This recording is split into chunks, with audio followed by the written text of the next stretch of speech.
আর এখানে হলো কোনো ধরনের জঙ্গিবাদের কোনো উত্থান হচ্ছে, আপনারা আমার থেকে আরো ভালো জানেন। কোনো ধরনের আমরা দায়িত্ব নেওয়ার পর কোনো ধরনের জঙ্গিবাদের কোনো কিছু দেখছেন? কোনো কিছু হয় না।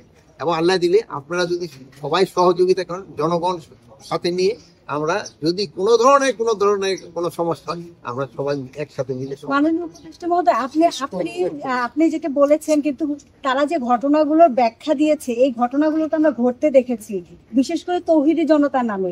সেই বিষয়টা এখন হলো কি, আপনি 5ই অগাস্টের পরে কিছুদিন তো সরকারই ছিল, এরপরে তো পরিস্থিতিটা তো আস্তে আস্তে উন্নতি হচ্ছে।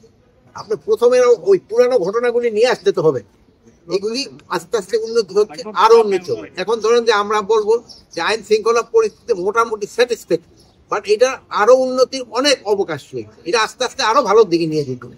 এটার জন্য আমরা সবাই মিলে চেষ্টা করবো, আপনারাও চেষ্টা করতেছেন, জনগণও চেষ্টা করতেছে, আমরাও চেষ্টা করতেছি, আমাদের বাহিনীগুলো চেষ্টা করছে।